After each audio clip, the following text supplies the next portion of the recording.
Tak já vás tady všechny zdravím. Teďka jsem vyhazovala palmu, protože mi chcipla. A tak vám chci ukázat, jak prostě je zanešený květináč. A chci to zkusit vyčistit naším skvělým agentem.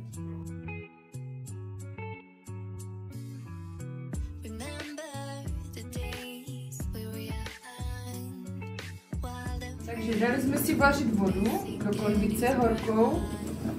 Vezmeme si agenta, mám tady na to takovou šikovnou odměrku.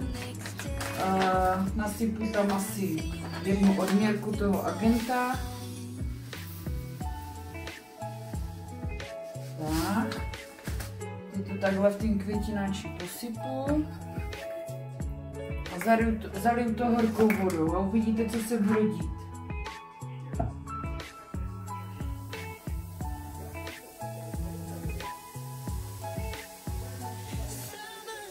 Tak, já to dám až do plna, ale nedávejte to úplně plný, protože to začíná ten kyslík působit.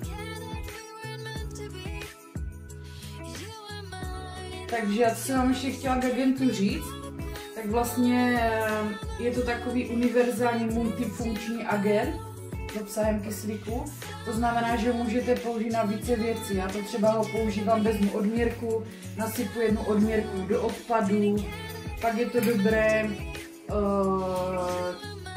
Dá se tím čistit dětské lahve, jak máte takové ty brčka a nedostupné místa, takže vlastně necháte to působit a máte to krásně prostě vyčištěné. Je to ještě dobré, když máte napěňovač mlíka do kávovaru, tak jak máte vlastně tu hadičku k tomu, tak prostě ta je taky, že jsou tam takové usazeniny a tak je to dobré, jakože vzít si nějakou nádobu, dát tam to brčko, zalít horkou vodou, nasypat prášek a uvidíte, jak to budete mít čistý.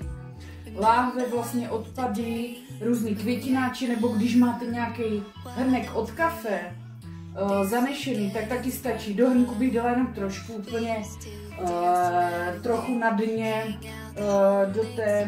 do té odměrky bych dala trochu toho agenta, nasypete taky do hrnku, zalijete horkou vodou a uvidíte, jak to bude pracovat ten kyslík.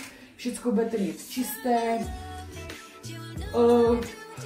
Říkám, zatím mám vyzkoušený jenom ty láhve, odpad, květináče takhle čistím teďka, protože jsem zjistila, že mi tady 3 palmy odešly, takže jsem se tak snažím, jako než to drhnout v ruce, ani to byste to nevydrhli, takže je to nejlepší prostě vyčistit tím agentem.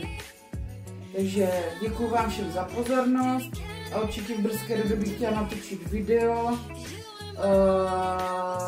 Chtěla bych natočit video na univerza, který je taky výborný, tak a to už zase příště. Tak zdravím, ahoj!